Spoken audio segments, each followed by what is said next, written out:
la sérénité des joueurs, leur implication depuis le début du tournoi dans le travail, dans la réaction après la mauvaise première mi-temps du premier match. J'ai toujours l'habitude de dire dans une compétition comme une Coupe d'Afrique, l'important c'est de monter en puissance petit à petit et de ne pas faire le contraire. Démarrer très très fort et puis s'épuiser au fil des minutes. Donc j'ai une bonne impression, on finit très très bien les matchs. Donc il n'y a pas de raison que ça se passe pas bien le troisième match. Bonjour Hervé, c'est une question qui peut s'adresser aussi à Colo. Lors du dernier match, vous avez mis en place un nouveau système tactique. Pourquoi déjà? Et est-ce que vous êtes satisfait de ce système? On dit souvent que c'est un système qui peut être très efficace, mais où il faut beaucoup de réglages. Où est-ce que vous en êtes justement de ces réglages? Les réglages, il faut surtout que les joueurs s'adaptent très rapidement au schéma tactique mis en place. Maintenant, contre la Guinée, on a commencé en 4-4-2, on a fini en 3-4-3.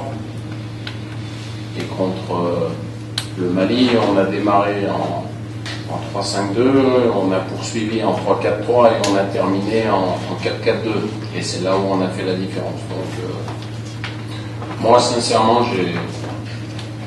j'ai pas de... Ça me pose aucun problème. Je pense que les joueurs sont capables de réagir. Vous prenez un joueur comme Colo qui joue à Liverpool avec Mr. Rogers, son coach, ils sont capables de s'adapter en 4-4-2, ils sont capables de s'adapter en 3-4-3. Voilà, c'est le football moderne qui veut ça. On a des joueurs qui sont formés pour. Comme je l'avais dit, Serge Aurier a joué pendant 2 saisons ou 3 à Toulouse dans cette position. Sakia Tiéné a joué de la même façon à Montpellier. Voilà. Donc c'est pas tellement un problème d'organisation, c'est surtout être rigoureux et puis poser le plus de problèmes possible à l'adversaire. Comme certains hypothèses, tu n'as pas terminé premier début Cameroun-Côte d'Ivoire. On sait que la rencontre Cameroun-Côte d'Ivoire, c'est un titre de choc. Demain, tu vas jouer contre Cameroun avec une nouvelle génération, des jeunes coéquipiers. Comment tu comptes motiver tes jeunes frères?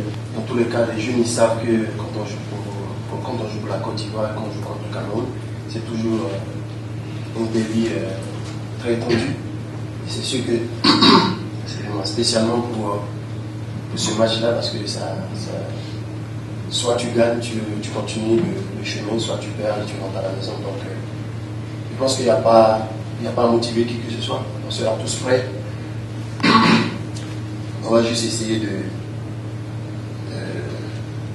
de suivre à la lettre les conseils de notre coach. Et surtout, comme il a dit, d'être rigoureux. Parce que sur ces matchs-là, ça se joue sur les vitales. Donc moi je suis confiant et toute l'équipe est confiante. On va donner le maximum, on va se battre comme des lions, comme des guerriers, comme des éléphants. Pour pouvoir essayer de gagner ce match. Excusez-moi.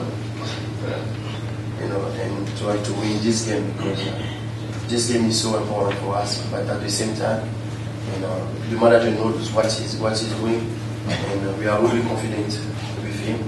And he gives everything. On n'avait pas fait, on n'était pas très très bon.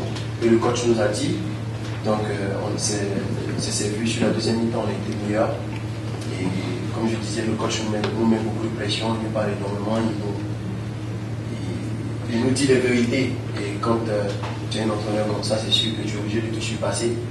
Et surtout, nous on sait la tâche aussi, on sait que ça va être un match différent, ça va être un match très disputé, il va falloir être très très concentré, ne pas faire d'erreur et puis se donner au maximum, se battre énormément comme des guerriers pour essayer de gagner ce match qui sera un match très, très crucial. C'est un match où la rigueur sera de mise. le spectacle ne sera peut-être pas le plus beau spectacle qu'il puisse y avoir dans un match de Coupe d'Afrique, mais encore qu'on ne sait jamais ce qui peut se passer, mais où les coups de pied arrêtés auront une importance capitale, tout en gardant un bon équilibre, parce qu'on sait que cette équipe du Cameroun est redoutable quand elle récupère le ballon à 30-40 mètres de son but et qu'elle part en contre-attaque. Donc elle a eu un petit peu plus de mal contre des équipes qui étaient retranchées dans leur moitié de terrain. Donc voilà, après c'est une équipe, quand on a des joueurs de la qualité de l'équipe de Cameroun, c'est normal qu'on soit serein, et quand on a une équipe comme la Côte d'Ivoire à manager, c'est normal qu'on ait aussi une certaine sérénité, parce que la compétition qui avance. That Kolo said they are going to fight like a lion. But when I'm asking you, Coach, no, he said like a lion in French. Coach, you played against Cameroon 2 times during the qualifying rounds. You were trashed 4-1 in Yaoundé, and you played a not too good 1-1 draw in Côte d'Ivoire and Abidjan. Are you saying if you lose against Cameroon tomorrow, there will be no problem, there's no pressure? After all, it's a déjà vu. Is there revenge in the air? Thank you. Il m'a dit on s'était fait étrier à Yaoundé, chose qui est vraie. Le Cameroun était supérieur sur ce match. Encore qu'on s'est créé beaucoup d'occasions et leur jeune gardien avait fait un match extraordinaire ce jour-là. Le score aurait pu être de 4-3, 4-4, et puis ils ont été très efficaces sur les contre-attaques puisqu'on poussait énormément. Mais leur victoire a été remarquable. Ensuite, le match retour, à mon humble avis, je pense que on a vraiment fait une belle partie, puisqu'on frappe sur la barre, le Cameroun finit à 10 joueurs et se retranche dans sa moitié de terrain, et après c'était difficile de faire la différence, mais on a vraiment fait un bon match. Et entre l'équipe, le 11 de départ qu'il y avait à Yaoundé et celui qui sera aligné demain, il y aura une différence énorme. Donc il y a eu du travail, il y a eu une sérénité qui est revenue, il y a de nouveaux joueurs qui sont apparus, il y a eu le retour aussi de Kolo, qui stabilise beaucoup de choses. Donc voilà, et puis pour la petite anecdote, je lui ai dit qu'il se rappelait que des bonnes choses qui pouvaient le rendre très heureux aujourd'hui, mais je lui ai dit qu'en 2010, j'avais fini premier avec la Zambie et que le Cameroun avait fini deuxième du groupe. C'était Paul Le Guen à cette époque l'entraîneur. Voilà. David Kalfa, RFI, ma question pour Hervé. Puisqu'on parle des éliminatoires, comment mesurez-vous les progrès accomplis depuis? Est-ce qu'il en reste vraiment encore énormément à faire pour cette équipe de Côte d'Ivoire? Oui, il en reste énormément, mais c'est normal quand vous avez, je l'ai déjà dit, le dernier match, il y avait 5 joueurs qui disputaient leur première Coupe d'Afrique, dont le gardien, qui est 4 joueurs au niveau défensif. Donc c'est quelque chose que de toute façon on le sait, il faut renouveler un secteur complètement. Offensivement on a ce qu'il faut, défensivement il y a eu beaucoup de changements, donc ça ne vient pas en un jour. Les jeunes qui aujourd'hui ont 20 ans, 21 ans, dans quelques années ils auront quelques Coupes d'Afrique à leur crédit, ils auront plus d'expérience, ils seront beaucoup plus forts que ce qu'ils ne le sont aujourd'hui, mais ils sont là pour apprendre. Mais à travers leur apprentissage, il faut aussi obtenir de bons résultats, et c'est là toute l'équation. Donc voilà, c'est maintenant, c'est des joueurs qui sont réceptifs, qui sont d'abord très fiers de porter le maillot de leur équipe nationale, parce qu'il y a de nombreux Ivoiriens partout dans le monde qui aimeraient participer à cette Coupe d'Afrique, donc c'est un honneur.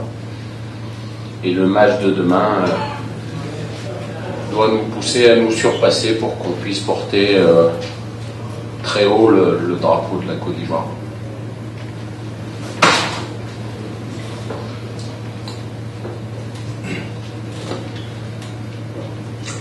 J'ai deux questions pour Kolo Touré. Abid, vous êtes à votre 8e CAN, si je ne me trompe pas.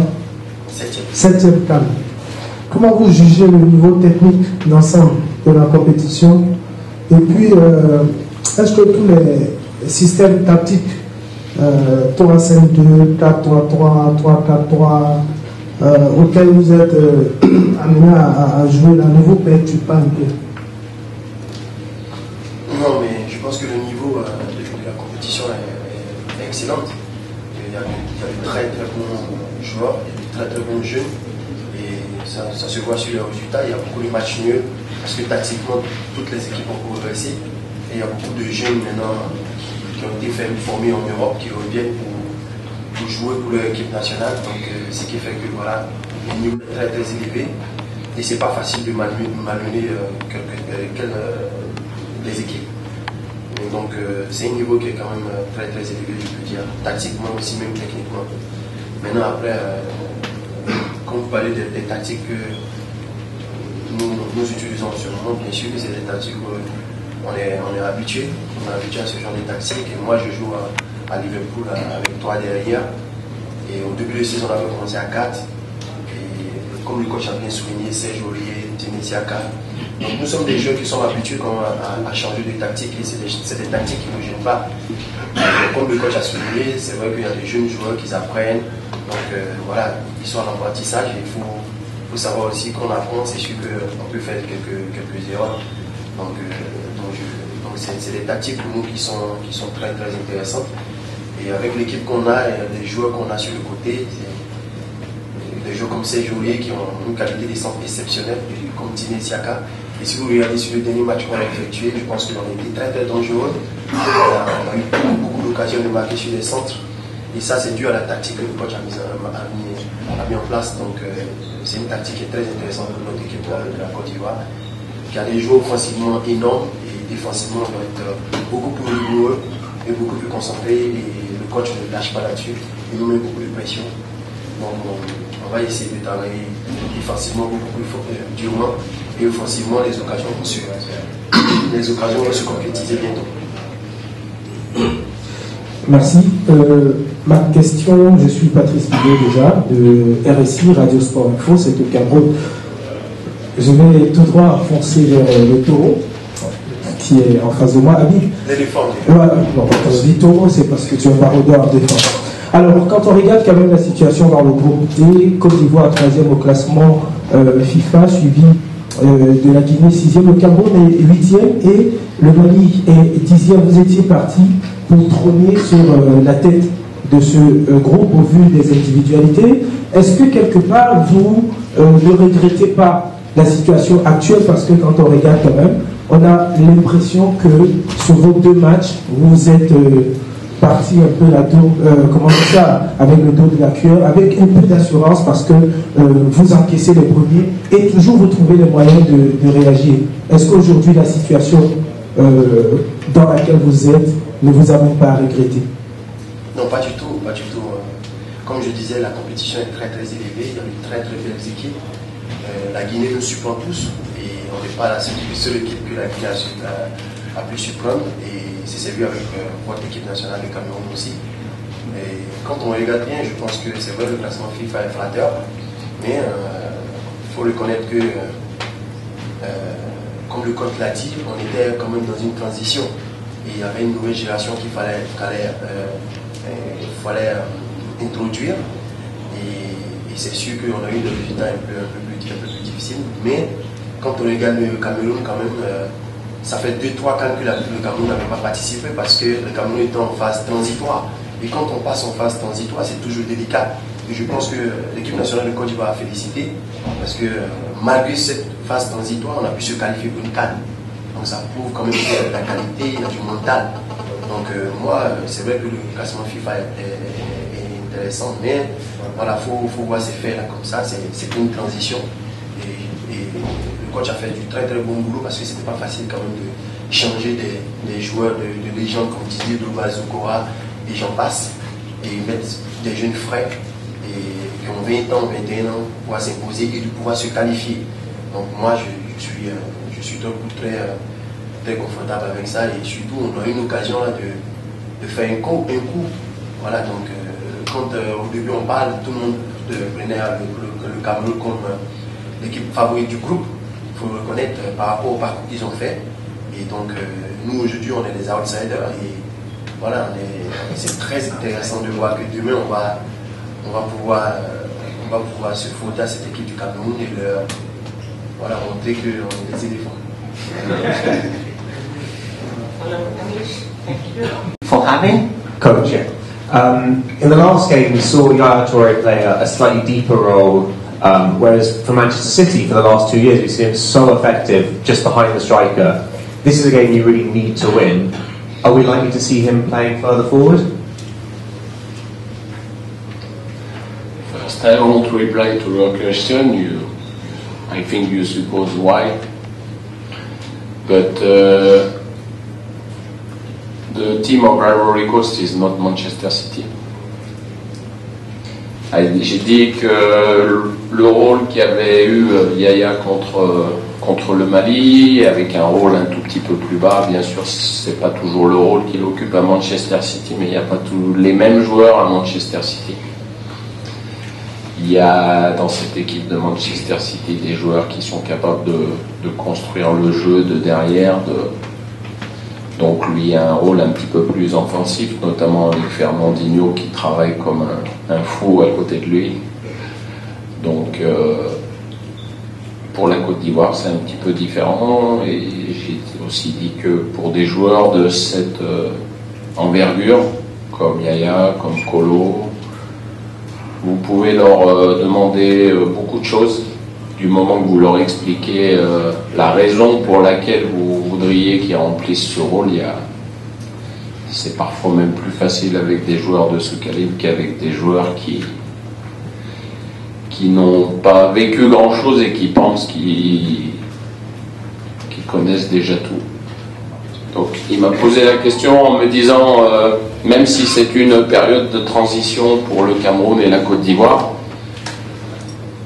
en quelque sorte, il voulait dire que ça serait catastrophique que l'une des deux équipes ne soit pas en quart de finale, mais je réponds que non. Des équipes comme l'Égypte, comme le Nigeria ne sont pas là, et ça ne veut rien pas dire qu'ils ne vont pas revenir sur la scène internationale en étant peut-être encore plus forts. Un jour ou l'autre, et même si l'Égypte traverse des périodes un peu plus difficiles, l'Égypte reviendra à son meilleur niveau, parce que c'est le football. Il faut rester serein, et j'ai pris l'exemple de la Zambie qui est venue sur cette compétition avec une équipe beaucoup plus jeune, parce qu'ils avaient envie de préparer l'avenir, et peut-être que cette expérience, même s'ils ne sont pas qualifiés pour les quarts de finale, ils ont fait d'excellents matchs où ils n'ont pas été performants dans l'efficacité contre la Tunisie, mais les jeunes auront appris quelque chose, ça leur a apporté de l'expérience, et il faut rester serein, c'est le football, ça c'est... On se construit avec des performances moyennes, on se construit avec de mauvaises performances des fois, c'est la vie qui veut ça, et il n'y a rien de catastrophique même si on ne se qualifie pas. Et il y a aussi un cas de figure où on peut se qualifier tous les deux, donc pourquoi pas.